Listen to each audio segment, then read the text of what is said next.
Salut à vous, c'est Carla. Et Orlane pour vous présenter la 6e chronique des clichés. Parce que oui, parler des clichés, c'est vraiment cliché. Alors, cette semaine, Léa nous parle du festival Égal à Égal. C'est pourquoi nous avons bien évidemment décidé de parler des clichés sur les inégalités hommes et femmes. Tout d'abord, l'indéniable différence entre l'homme et la femme se trouve dans le corps. L'homme est grand. La femme est petite. L'homme est fort. La femme est faible. L'homme a des muscles. La femme a de la chair. L'homme a de grands pieds. La femme a de petits petons. L'homme a des mains robustes. La femme a des doigts de fée. L'homme a des poils. La femme est douce. Etc., etc., etc. Il faut savoir que la femme met du temps à se faire belle, bien sûr. Se pomponner, se coiffer, se maquiller, se parfumer, afin de séduire le mâle, qui lui sera naturellement beau, bien sûr. Il lui suffit d'une transpiration odorante et virile, et d'un effet mouillé sur son cuir chevelu, pour plaire à la demoiselle. Mais c'est faux. Ouvre le placard de l'homme moderne, et tu trouveras 1001 crèmes. Enfin, au moins une. Un gel, un parfum, et 4 déos. Ou l'inverse.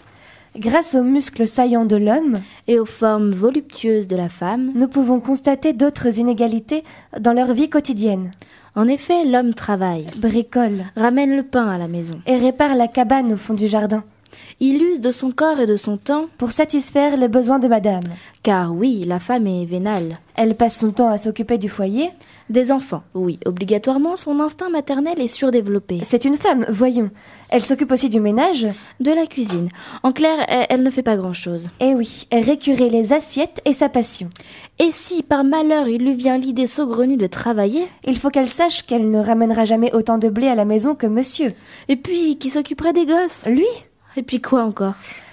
Parlons maintenant des relations entre l'homme et la femme. Au sein d'un mariage, la femme se doit d'être fidèle, aimante, agréable, prude et souriante.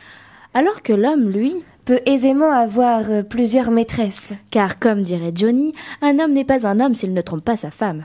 Pour ce qui est des relations hors mariage, un homme peut se permettre de forniquer à droite et à gauche, collectionnant les trophées et en portant le nom de champion. Une femme qui décide d'avoir plusieurs amants, plusieurs conquêtes, aura vite fait de se faire insulter de prostituée, pour ne pas employer de mots qui fâchent. Encore une belle et grosse inégalité. Et puis d'autres choses encore. Les femmes sont des commères? Ah oui, les ragots, elles aiment ça. Ah, les vipères. N'empêche qu'elles ont le pouvoir incroyable de faire plusieurs choses à la fois. Contrairement à l'homme. Et puis les donzelles qui se font siffler dans la rue.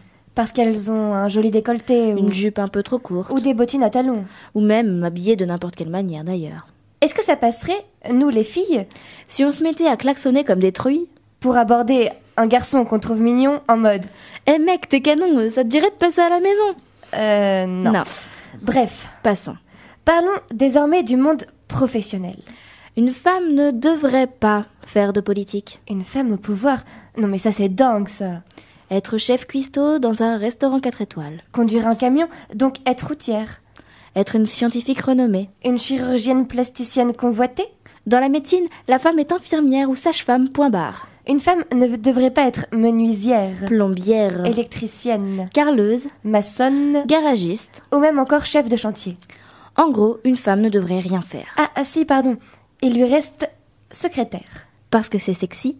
Institutrice. Elle est dominatrice. Esthéticienne ou coiffeuse. Ça lui permet d'améliorer son esprit artistique. En gros, la femme se doit d'être belle. Et bête.